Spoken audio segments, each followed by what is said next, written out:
The period between 1960 and 1980 was one of the most tumultuous in American political history.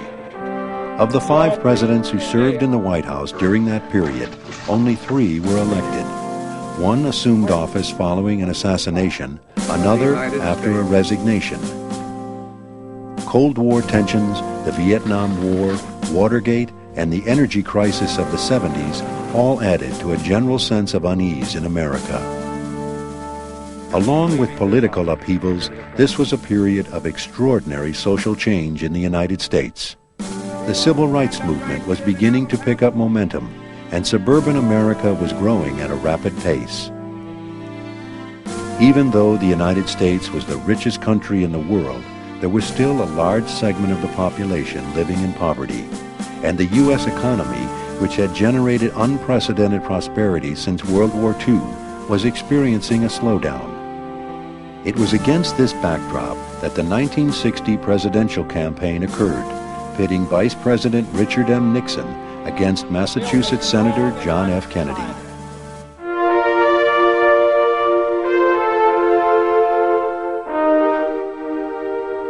In the beginning of the campaign, Vice President Nixon had a definite advantage.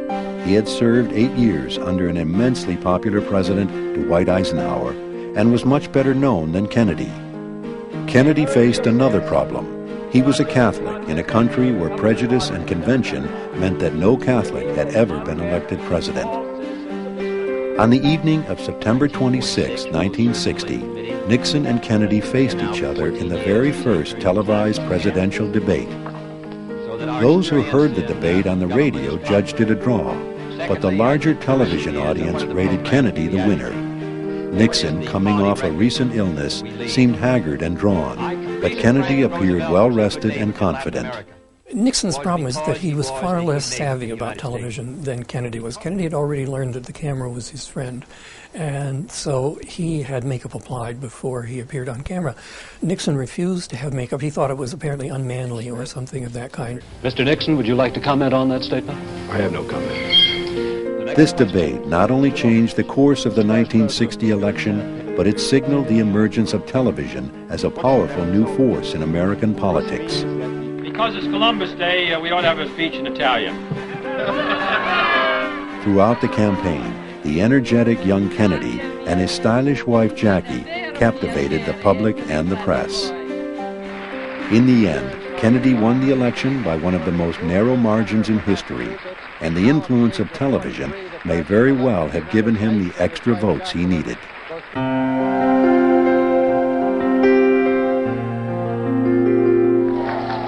At his inauguration, Kennedy challenged all Americans to help reach the new frontier, the name he gave to his program for America's future.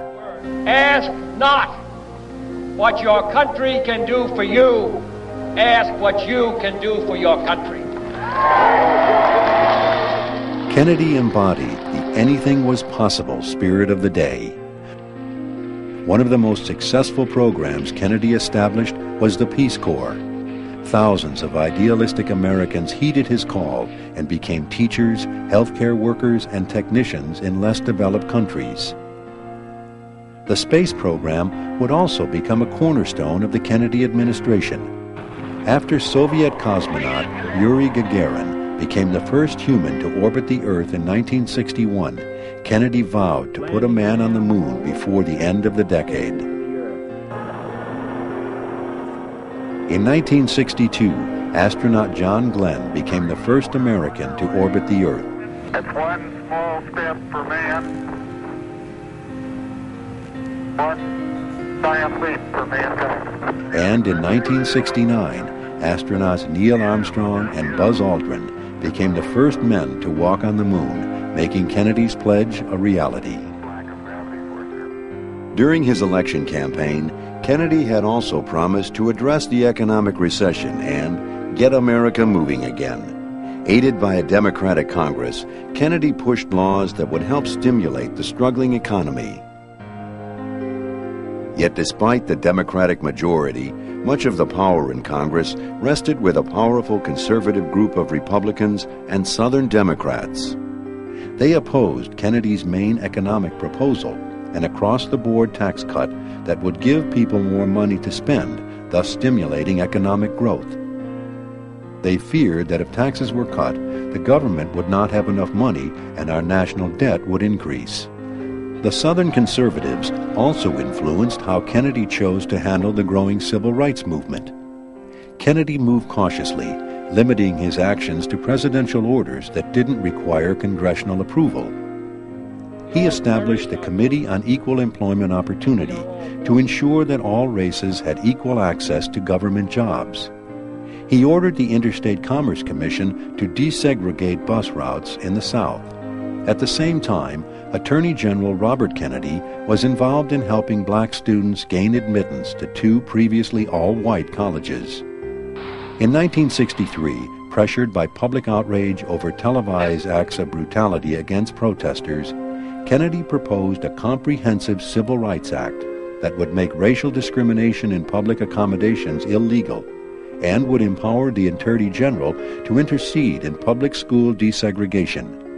Southern conservatives mobilized against it, and Kennedy's Civil Rights Bill quickly became stalled in Congress. In addition to the civil rights crisis at home, Kennedy's attention was also focused on a number of overseas incidents that were a direct result of the ongoing Cold War between the United States and the Soviet Union. Shortly after he became president, Kennedy approved the invasion of Cuba by Cuban nationals who wanted to overthrow Soviet-backed communist dictator Fidel Castro. The Kennedy administration supported the overthrow attempt as a means of containing the expansion of communism. But when Kennedy refused to approve U.S. air support, the invasion at the Bay of Pigs was doomed, and the incident turned into a political fiasco. Cold War tensions escalated even further in June 1961. The communist government of East Germany, backed by the Soviet Union, constructed the Berlin Wall in East Berlin to stop its citizens from fleeing to democratic West Berlin. When Kennedy did not order American troops to tear down the wall, the Soviet Union felt that they could challenge the United States. Remember, both of them were armed to the teeth with nuclear weapons. They were on a constant state of ready alert, which meant that for the Soviet Union to put up a Berlin Wall meant that it was risking that entire balance of terror. For the United States to attempt to tear down the wall would have also meant a possibility of affecting that balance of terror. In October 1962, the U.S. and the Soviet Union went to the brink of nuclear war over the Soviet placement of nuclear missiles in Cuba, just 90 miles from the American mainland. Kennedy's response of a limited shipping blockade instead of an invasion of the island allowed time for cooler heads to prevail. Historians agree that Kennedy's firm stand against the Soviet Union prevented what could have been World War III and marked his finest hour as president. Despite the problems getting his New Frontier programs through Congress, most Americans thought Kennedy would be re-elected. But it was not to be. On November 22, 1963, Kennedy was assassinated while riding in a motorcade in Dallas, Texas. Despite speculation about a conspiracy, an exhaustive investigation by Chief Justice Earl Warren and the Warren Commission concluded that one man, Lee Harvey Oswald, acted alone in killing Kennedy. Historians still debate whether Kennedy's presidency was a success or failure, but his greatest legacy may have been infusing the country with optimism and a sense of hope for the future.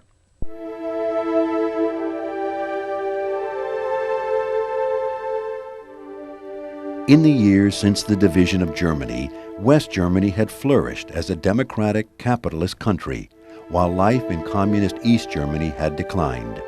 As a result, between 1949 and 1961, 3 million East Germans fled to West Germany, mainly through West Berlin. Angered and embarrassed by the loss of so many people, the Soviets had East German soldiers begin erecting a barbed wire fence along the border between East and West Berlin in 1961. Soon, the wire was replaced by concrete, and the Berlin Wall quickly became one of the most powerful symbols of the Cold War, concrete evidence of the Iron Curtain.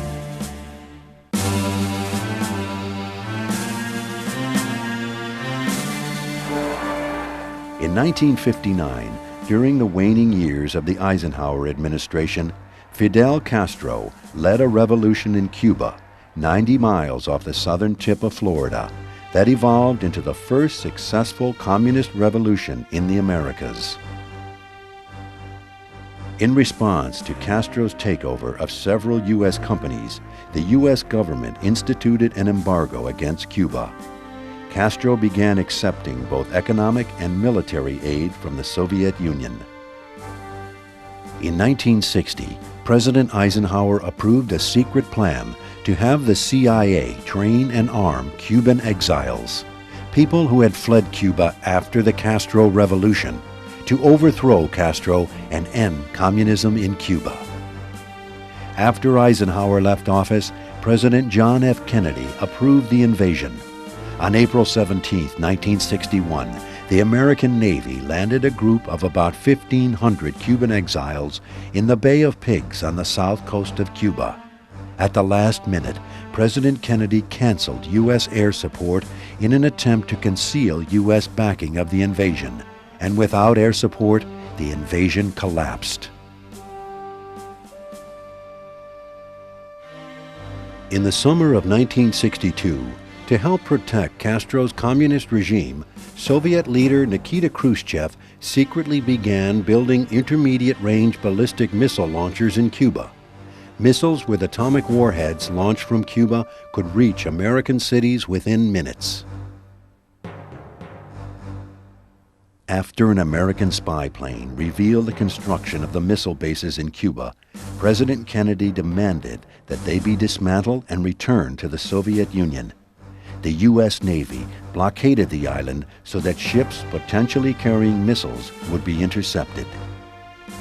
Armed warships were there manning the line, and every day Soviet freighters carrying missiles would get closer and closer. Were they going to turn back? Would they try to break through the line? Would war break out? It was genuinely, people were frightened, and with every reason. It shall be the policy of this nation to regard any nuclear missile launched from Cuba against any nation in the Western Hemisphere as an attack by the Soviet Union on the United States, requiring a full retaliatory response upon the Soviet Union. That autumn, the entire world watched and waited as Soviet ships steamed toward Cuba. American ships stood ready to attack. On October 24th, convinced that the U.S. Navy would not back down, the Soviet ships turned back. Several days later, Khrushchev officially backed down. In exchange for a U.S. pledge not to invade the island and Kennedy's secret pledge to withdraw missiles from Turkey, the Russians agreed to dismantle their missiles in Cuba. The Cuban Missile Crisis was as close to nuclear war as the world had ever come. Soon, Khrushchev and Kennedy agreed to stop testing nuclear weapons in the atmosphere, the first significant agreement between the two sides since the end of World War II. But hopes for more progress faded when Kennedy was assassinated in 1963. Khrushchev was removed as the Soviet leader in 1964, partly because of the humiliation of the Cuban Missile Crisis. With the U.S. supporting South Vietnam, the Soviet Union increased its support for the North. Soon, Soviet-made arms and supplies were flowing to the Viet Cong fighters in the South, along what was known as the Ho Chi Minh Trail. What had begun as a civil war between South Vietnamese peasants and a small South Vietnamese ruling class had evolved into a Cold War struggle between the United States and the Soviet Union. At the time, most Americans viewed all communist movements as an attempt by the Soviet Union to spread communism throughout the world. What's more, many feared that a successful communist regime in Vietnam might serve as a model of development for other countries in the region. Their fears were summed up in what was called the domino theory, which warned that if Vietnam became communist, then communism would soon spread to other countries in Southeast Asia. This means a big chunk of land and millions of people now go from our side to their side. If we lose them, they get them. and vice versa. To prevent that from happening, the United States did everything it could to support the South Vietnamese government led by President Ngo Dinh Diem. Diem was a strong anti-communist, but an unpopular leader who had little support among the Vietnamese people. Like his communist opponents, Diem was not above using torture and assassination to root out his enemies. While his opponents hoped to vote him out of office in the national elections agreed to at Geneva, Diem feared a communist victory by Ho Chi Minh, the leader of the North. With U.S. backing, Diem refused to hold the elections, revoking the deal agreed to at Geneva. This act only fueled the rise of the Viet Cong. By the early 1960s, the Viet Cong had infiltrated villages throughout South Vietnam and as a result were able to control much of the countryside. As the Vietnam Civil War intensified, President John F. Kennedy increased the U.S. military presence in South Vietnam from several hundred to several thousand. President Kennedy also pressured Ngo Dinh Diem to make the country more democratic. Yet Diem refused to fully reform the government of South Vietnam. As a result, his government was eventually overthrown by the South Vietnamese military and Diem was assassinated.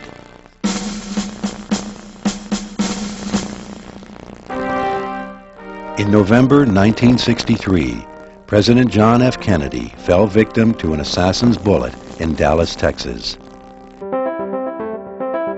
John F. Kennedy was the youngest man ever elected president. At his inauguration, Kennedy told the world that he represented America's youth.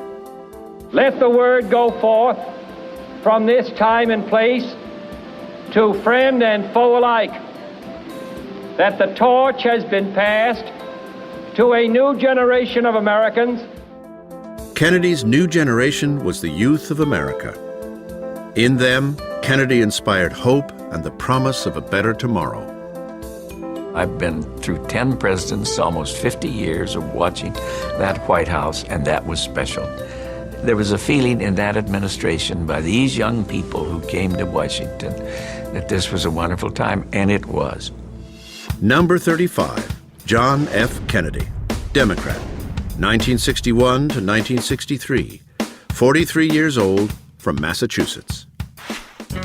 John Kennedy would be in office for less than 3 years, a fabled 1,000 days.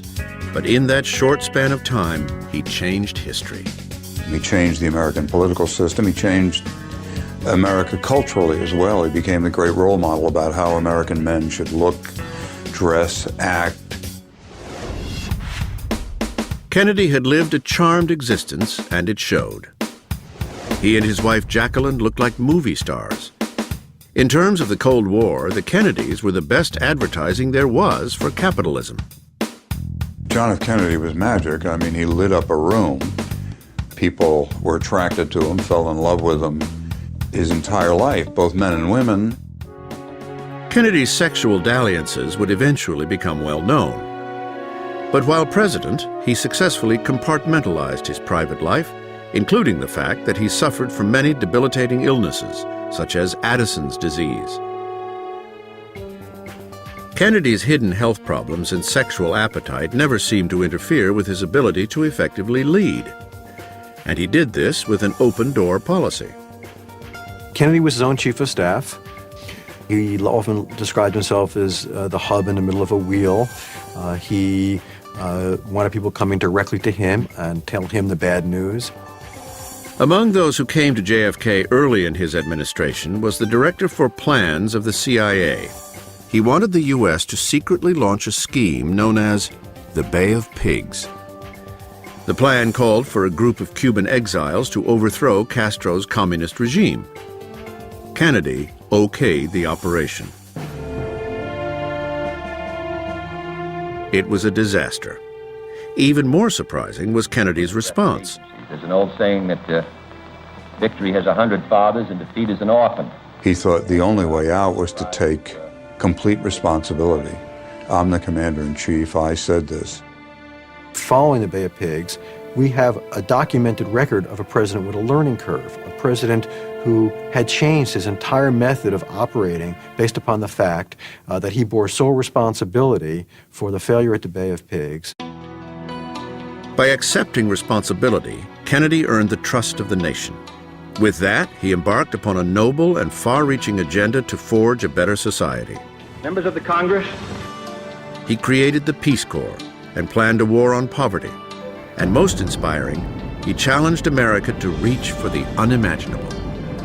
We choose to go to the moon in this decade and do the other things, not because they are easy, but because they are hard. This was a huge idea and an enormous gamble. Such audacity would serve Kennedy well during his defining moment in office, the Cuban Missile Crisis.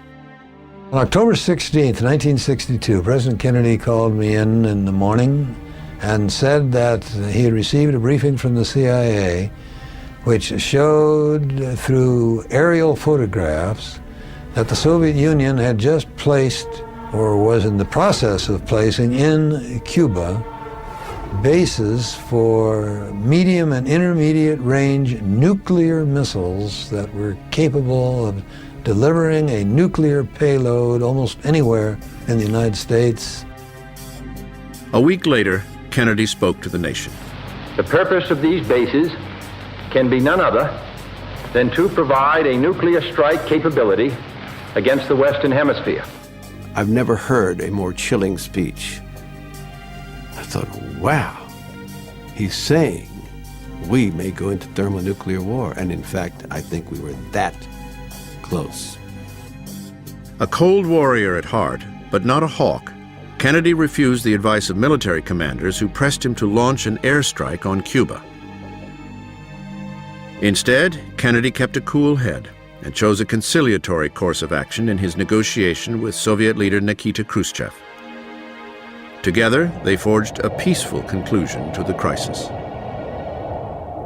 While strong on foreign policy, Kennedy was much less proactive on domestic issues, particularly civil rights.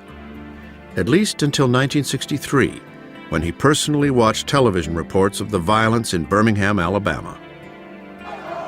There, Martin Luther King Jr. was leading a massive protest against segregation. And the scenes of fire hoses tearing the skin off of young children's backs who were marching peacefully and dogs attacking protesters, it changed the public mood in the North and changed the public mood nationally, and it changed the mood within the Kennedy administration. While Kennedy gained a new appreciation for civil rights, he remained an ardent foe of communism.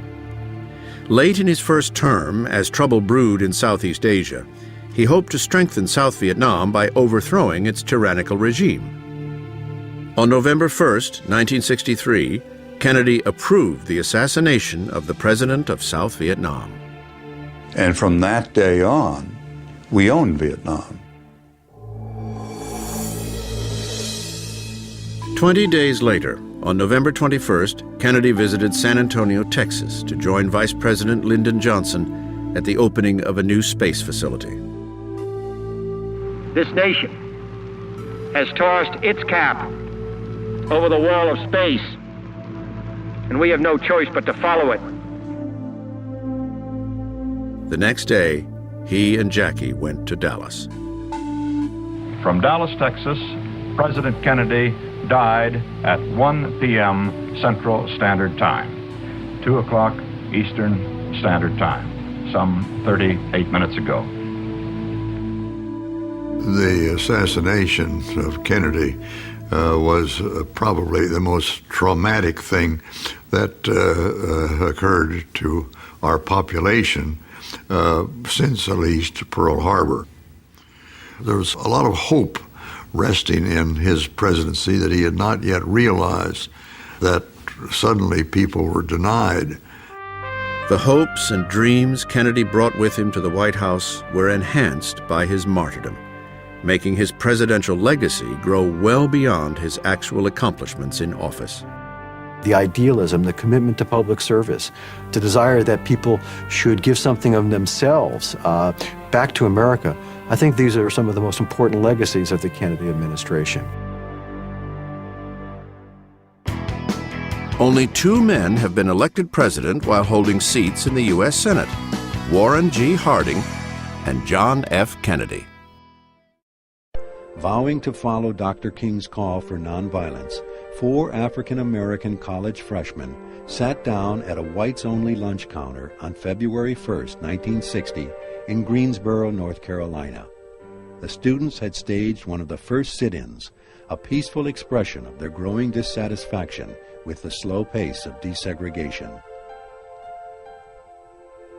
The sit-in movement spread quickly to other southern cities, and most blacks remained committed to Dr. King's nonviolent tactics, even in the face of foul language, beatings, and arrests.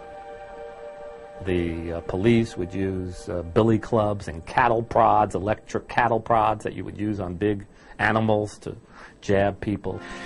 Not to respond to that, takes an awful lot of discipline, and it takes an awful lot of courage. On May 4, 1961, a group of black and white protesters boarded 2 buses traveling from Washington, D.C. to New Orleans. Their goal was to integrate bus terminals on their ride through Georgia, Alabama, and Mississippi. They called themselves Freedom Riders. White mobs and members of the Ku Klux Klan slashed tires and firebombed the buses. Freedom Riders were beaten. Many were arrested.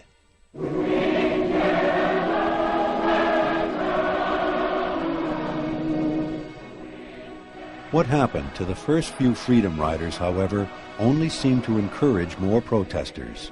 It grew into a multiracial force of 1,000 and gave the movement important publicity. This helped force the Kennedy administration to order the Interstate Commerce Commission to stop segregation in interstate bus travel. During the early 1960s, Birmingham, Alabama gained a reputation for extreme violence against blacks who organized for civil rights and tried to cross the color line. In April 1963, in jail after being arrested for leading an unauthorized protest march on the Birmingham City Hall, Dr. King wrote what became known as his Letter from a Birmingham Jail, saying, "For years I have heard the word wait. It rings in the ear of every Negro with a piercing familiarity. This wait has almost always meant never. There comes a time when the cup of endurance runs over, and men are no longer willing to be plunged into the abyss of despair." The protests continued. Led by the SCLC, a group of children gathered in Birmingham on May 2, 1963, for a peaceful demonstration protesting segregation. Within 3 hours, close to 1,000 children were jailed. The next day, more children demonstrated. Police ordered firefighters to use hoses to disperse them and mobilized dog units to attack them. That night, national news programs broadcast footage of white officials brutalizing black children. The nation was shocked and horrified. A few weeks later, President Kennedy appeared on television announcing that he would send Congress the most sweeping civil rights bill since the end of the Civil War. The events in Birmingham and elsewhere have so increased the cries for equality that no city or state or legislative body can prudently choose to ignore them. To push Congress into taking action on the bill, a group of civil rights leaders called for a march on Washington. On August 28, 1963, more than 200,000 people, black and white, from all over the country and from all walks of life, joined together in Washington to protest violence and discrimination in the South. Martin Luther King Jr. delivered the closing remarks, an address that came to be called the I Have a Dream speech. I have a dream that one day this nation will rise up and live out the true meaning of its creed. We hold these truths to be self-evident, that all men are created equal.